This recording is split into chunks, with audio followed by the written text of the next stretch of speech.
Oke guys, welcome back to Gojian Movie. Dalam pembahasan Donghua Battle Truck Defense Season 5 episode ke-165. Nah, akan seperti apa keseruan di episode kali ini? Oke, daripada kita banyak babi bu, langsung aja atuh kita. Apa hayo? Terobos.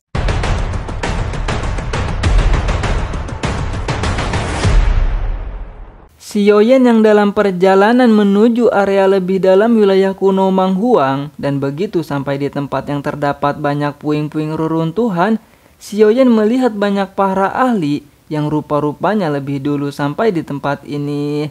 Xiaoyan yang baru sampai itu, rupa-rupanya telah menjadi pusat perhatian orang-orang karena Kang Pak Boy ini udah kayak wali dia guys ya, karena dikelilingi oleh teteh-teteh cantik bersamanya. Sehingga membuat banyak bapak-bapak yang bertanya-tanya, siapa sih bocah ganteng bin Pak Boy gak ngotak yang menjadi pusat perhatian tersebut atuh. Walaupun banyak ahli kuat yang tidak mengenali identitas Xiaoyan, namun mereka semua merasakan aura luar biasa kuat dari pemuda di hadapannya yang tidak dapat diremehkan. Xiaoyan yang merasa dirinya telah menjadi pusat perhatian itu dengan penuh percaya diri tidak mempedulikannya dan fokus bersama rombongan ciwi-ciwi cantik untuk memasuki gerbang reruntuhan. Dan baru saja Xiaoyan meminta rombongan teteh-teteh bersamanya itu untuk tidak memisahkan diri. Tiba-tiba saja Xiaoyan mendengar suara dengan penuh amarah memanggil dirinya. Xiaoyan. Iya, rupa-rupanya seseorang yang memanggil dengan nada marah itu adalah Tuan Putri Klan Pinik Iblis Surga, Peng Qinger, yang bisa dibilang karakter cukup penting, yang masuk daftar wanita yang kelepak-kelepak kepada Kang Pak Boy, malah menyimpan dendam mendalam atas perbuatan Akang Xiaoyan yang telah sering mengalahkannya. Xiaoyan yang merasa tidak cukup penting untuk direspon, meminta rombongannya untuk melanjutkan perjalanan, namun baru saja beberapa langkah, tiba-tiba terdapat ahli muda lain Nagaponik Iblis Surga yang menghentikannya, di mana sosok yang menghentikannya itu merupakan ahli kuat Nagaponik yang merupakan pemuda berpotensi menjadi ketua Nagaponik Iblis selanjutnya.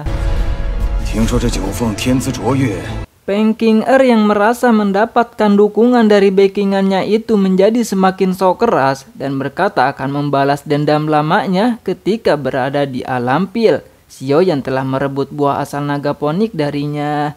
Xiaoyan yang merasa dirinya tidak bersalah itu dengan senyum kecil di wajahnya ketika menyebut buah Nagaponik yang dia ambil bukanlah milik siapapun. Dan Xiaoyan dengan percaya diri balik merosting atas ketidakmampuannya itu, malah menyalahkan orang lain atuh. Peng Qinger yang telah dipermalukan Xiaoyan atas roastingan di hadapan banyak orang itu menjadi semakin marah dan dengan cepat mengaktifkan kekuatannya ketika menantang Xiaoyan untuk baku hantam.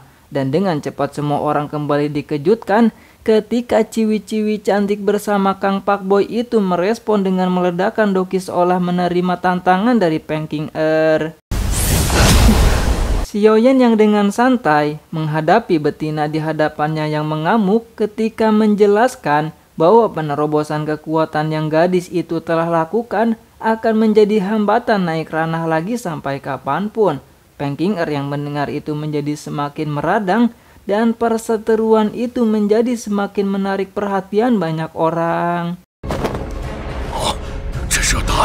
Peng Qinger yang telah dibutakan oleh amarah itu tidak mempedulikan siapapun dan dengan tekadnya akan menghabisi Xiaoyan di tangannya. Xiaoyan yang merasa tidak ada pilihan lain itu dan akhirnya menerima tantangan itu daripada harus mendengar Tuan Putri Nagaponik yang darah tinggi itu. Peng Qinger dengan percaya diri mengeluarkan kekuatan yang memang jauh lebih besar dari sebelumnya. Tapi